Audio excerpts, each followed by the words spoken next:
What's up, everybody? This is gonna be something a little different I'm about to do. This is gonna be called like my countdown videos and stuff like that. Excuse me. And like I might start doing this for like a few videos and stuff like that. Like count down like what I think about certain music and things of that nature. And for this one, I'm gonna call this one the top 20 darkest hip hop songs of all time. And this is just my opinion on it. Now for this list, I'm gonna do like one song, one artist, so like each artist have a fair share and stuff like that. So check out my decision. Number 20, DJ Jazzy Jeff and the Fresh Prince, Nightmare on My Street, off the He's a DJ, I'm the Rapper album. This is a really dope song right here. I mean, I always felt like DJ Jazzy Jeff and the Fresh Prince were kind of underrated, especially coming from like Philadelphia. People only concentrate on the roots in Philadelphia and stuff like that. Basically this song is basically about the Fresh Prince, aka Will Smith, having a confrontation with Freddy Krueger and stuff like that. And next thing you know, all this crazy stuff happens, and all of a sudden, he said at the end of the song, I believe he said something like, "I'm your DJ now, Princey." This is a very, very dope song. Like, you'll never really hear like a dark song like this, especially coming from like the Fresh Prince. Although Who Stole My Car was a pretty dope song and a pretty dark song at its own right, this one really takes the cake.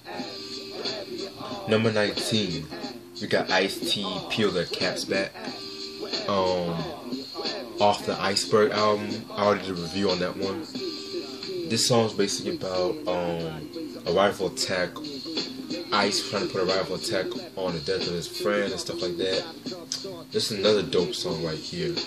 Very, very, I love that beat, that doom doom doom doom doom beat right there.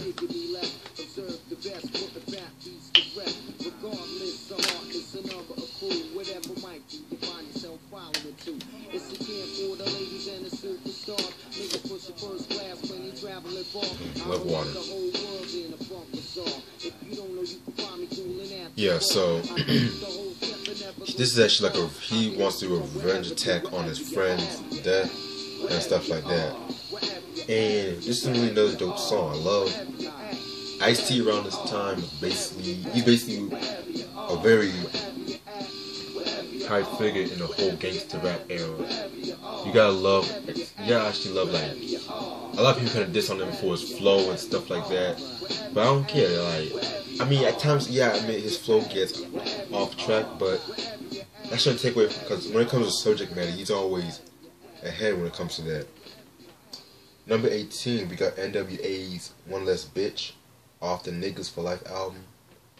The last album they did without Ice Cube. You guys should know the whole story. Basically, this whole album, any song off this whole album could have made the list. And this based about Dr. Dre kidnapping this girl and ties her up and do all this crazy shit to her too. You know, just another player and stepper. Call me.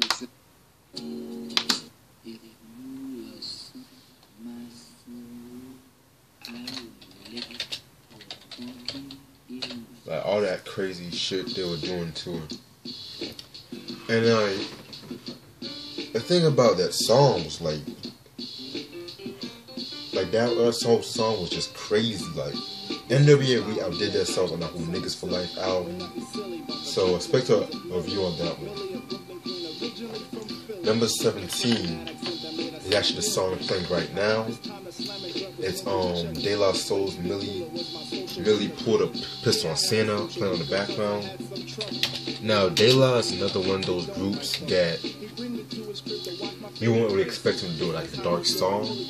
But this is off of De La Soul's Dead. They wanted to kill that whole image they had on that 3 feet high and rising. Basically, this whole song is basically about this girl named Millie. She's a pretty fine girl and stuff like that. And her dad is like a highly respected figure, but At the same time, her dad is molesting Millie. So, and Millie's dad played Santa in like a department store. Millie shot him. Very, very sad and just kind of disturbing if you ask me. And what else about this song? And I think that's it, you know. Number 16, Organized Confusion, Stray Bullet off the Stretch the Extinction Agenda. Classic song right here. This is actually a song that's way ahead of its time. Organized Confusion, I mean, Pharaoh Monch, you know, he made this song about him personifying himself as like a bullet. Like, you know how those straight bullets, you know, no one doesn't know where it's gonna go. And like the bullet is like, he's like traveling through this and that, this and that. And, you know, basically a pretty sad song if you ask me. Number 15, The Gravediggers featuring Killer Priest and Shabazz the Disciple, Diary of a Madman, off the 6 Feet Deep album. Gravediggers, you know, RZA, Too Poetic. You know, in my opinion, one of the most influential horrorcore groups of all time. And this was like, and 6 Feet Deep was hands down a landmark in horrorcore hip hop. And like basically this whole song starts off in the courtroom and stuff like that. And but also you get through the mind of these different personas and stuff like that, you know. Very crazy song, twisted song, you know. Excuse me for a minute.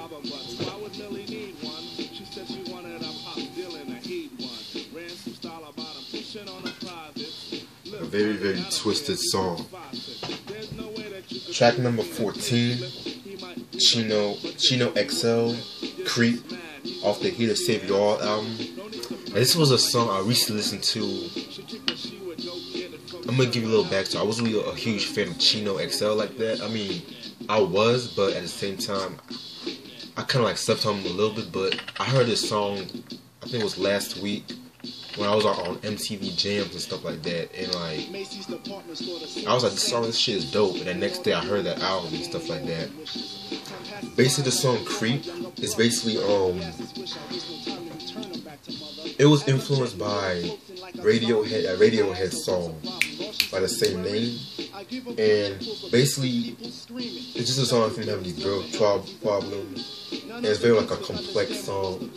The way he flips his metaphor, he has these like dark metaphors, and the way he flips them is like, whew. Track number 13, Necro, Dead Body Disposal, off the Gory Days album. This is a classic song.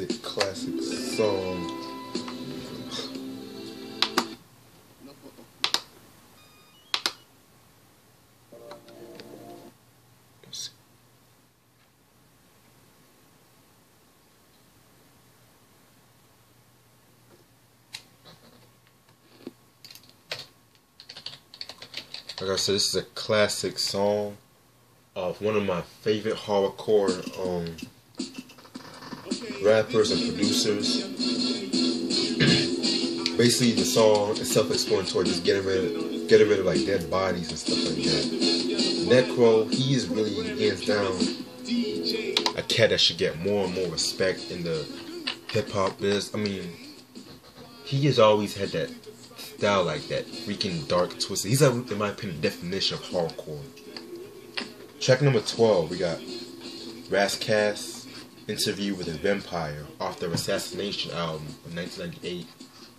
Now, the Assassination album is like a hit or miss album for me. There was some song where he kind of went too commercial with that album, but this is like one of my favorite songs on this whole album. Basically like a very dark song, like it starts with him talking to God about like human nature and stuff like that.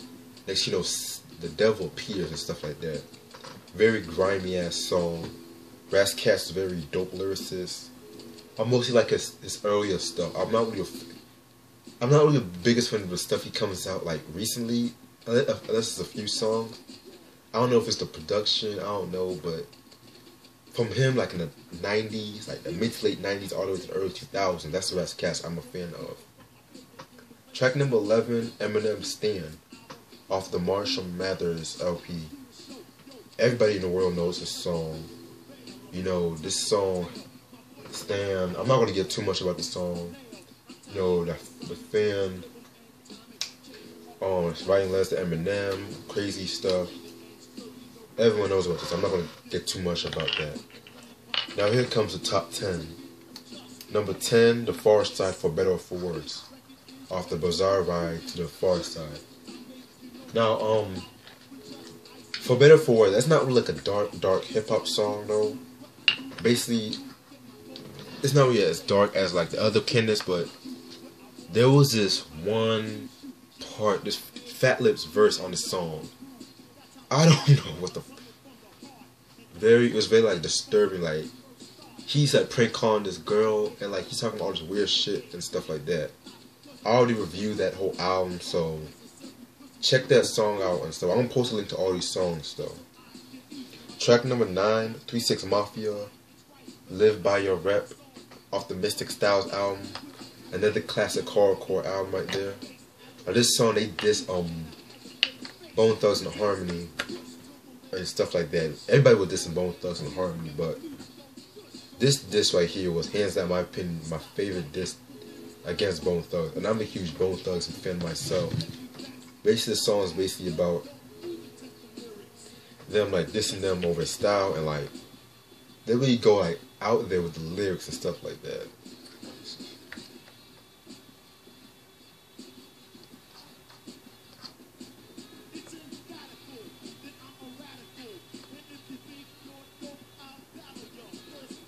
That's Just Ice, the Desolute One, playing in the background. Off his album, The Desolute One, back in 1989. Very slept on album. It's out of print now. I gotta get my hands on that one. Like I said before, 3 6 Mafia, Live By Your Rep was dissing Bone Thugs and Harmony. Very, very eerie kind of diss track to them. Track number 8, Tupac, or Machiavelli as he was in this album. Bomb First, featuring EDI and Young Noble. In my honest opinion, I hate the Outlaws. I'm sorry. This is not a big fan. I'm not really a huge fan of the Outlaws like that. I don't know. This song would have been better off without them. Like any of his songs with the Outlaws would have been better off without them. But this song was notable because it just like a lot of East Coast rappers. And like it just that beat alone was like very dark. This is like actually released in a very dark period in Tupac's time. Like the Don Illuminati was released after his death, so it's crazy as you have to hear the song yourself. Track number 7, DMX Damien, off the It's Dark and Hell Is Hot, an album I got to review.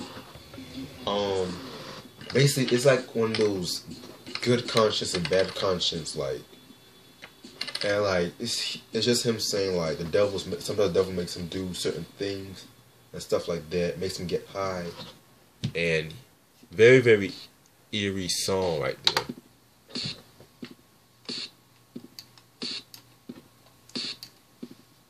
Alright.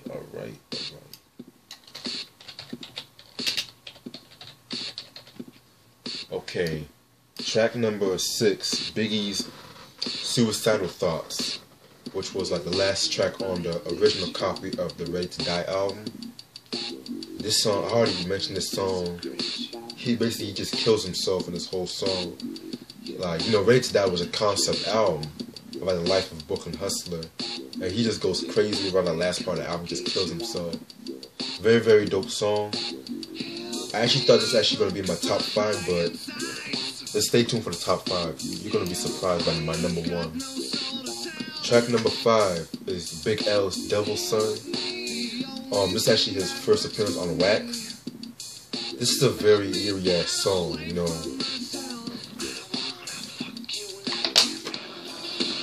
Big L actually has a dream that he was a devil's son, and like his mom was fucking the devil. Like, Big L was always known for doing those dark ass songs, but like for him to come out, especially back in '93, and make a song called Devil's Son, that's balls right there.